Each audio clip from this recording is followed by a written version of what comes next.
Before we start doing any geometry, we're going to do a little bit of an algebra review.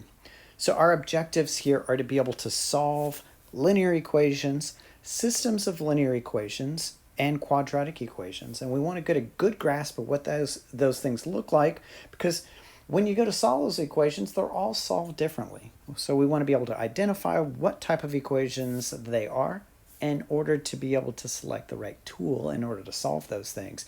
Our assignment, you've already done Delta Math Algebra Review Level 1. Now we're going to ratchet up a notch to Level 2. All right, so again, objective, being able to solve linear equations, systems of linear equations, and quadratic equations.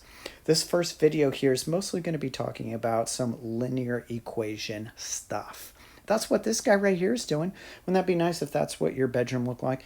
You have this whole chalkboard wall, and you just do your math right there on that wall. Okay, anyway. So for the most part, when you were doing algebra, the equation was just given to you. They gave you an equation. They gave you a collection of equations. You're going, oh, yeah, these are linear equations, quadratic equations. I just solved them. The big difference here in geometry is that when you do have equations, it's because you've set them up yourself based on some geometric principle. Maybe it's the Pythagorean theorem that a squared plus b squared is equal to c squared. Maybe you have a linear pair of angles that's supposed to add up to 180 degrees, something like that. You're using geometry to set yourself up an equation that you're going to now solve using the algebra that you spent so much time learning last year. All right, so the first kind of equations that we're going to be talking about are linear equations. When you hear the word linear, you can see right there in the word itself, the root word is line, and that's the biggest association that we have with linear equations. It means line. Well, sometimes it means line. All right, so the text here says that we have a linear equation in one variable when it can be written in the form ax plus b is equal to 0. And you're looking at that and you're going, but that's got three variables in it, doesn't it? Like a, x, and b.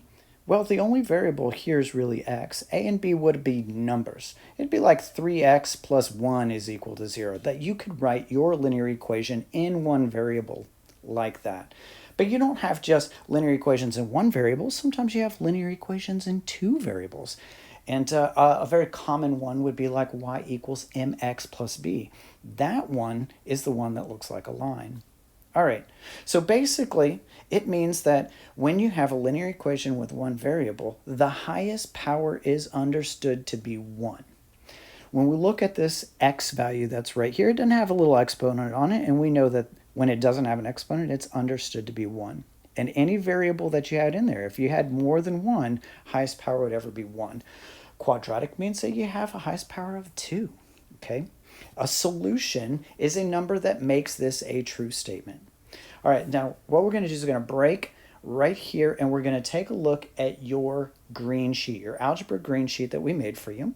So either take that card out, or if you downloaded a digital copy, find that file, and it should look sort of something like this, right? One side of that is about solving some systems of equations. That will be in another set of videos that we'll talk about. And then if you flip it over to the back side, if you printed this thing out, or the second page if you didn't, the back part is talking about the difference between linear and quadratics. So let's focus here on just the left side here about this linear equations. We'll do quadratics in a little bit. All right, so let's just look at this piece by piece. On the top part, in that first box here, we got a linear equation if the highest power of any term is 1. So here is the linear equation that you're used to seeing. This is like the y equals mx plus b one. We've got y is equal to 2x plus 3. The 2 and the 3, they're just numbers, right? The x and the y, those are the variables, and it's understood that the highest power on each one of those is 1. That's a linear equation. So when we're talking about the graph of this one, yeah, the graph of this one, when you graph it, it would look like a line, like in this box that's right here. But if you had a linear equation in one variable, like you see here in the second box, this one's just x equals 3. That's a linear equation because the highest power is 1. If you were to graph that, it's only 1 point. It's not a whole line, it's just 1 point. It's a dot on a number line, like you can see like this. So the graph of a linear equation in one variable is just 1 point on a number line. It has only one solution. okay? And we'll talk about the difference between that when we're talking about that and quadratics when it has two solutions. But not yet. Just sneak preview. All right, the graph of a linear equation, let's look at this next box that's right here. The graph of a linear equation in two variables, that's the one that we have a line. So we've got y is equal to x minus 3. You got two different variables. You got the x and the y. Highest power is 1. It's a line in the coordinate plane. And this equation has infinitely many solutions. When you had one variable, you only have one solution. It's that dot. But when you have a linear equation in two variables, like this x and this y, you have essentially infinitely many solutions. Any point that is on this graph would satisfy this equation. One of them's highlighted here. This is the point 3, 0. If you plug 3 in for your x, you plug 0 in for your y, it would make it a true statement. You'd have 0 is equal to 3 minus 3. That's definitely a true statement, okay? Now, another interesting thing is the relationship between this top graph here and this bottom graph that's right down here. So on this bottom graph, if we let y equal 0, I'm actually going to write on my screen here, if y is equal to 0, I get x is equal to, or 0 is equal to x minus 3.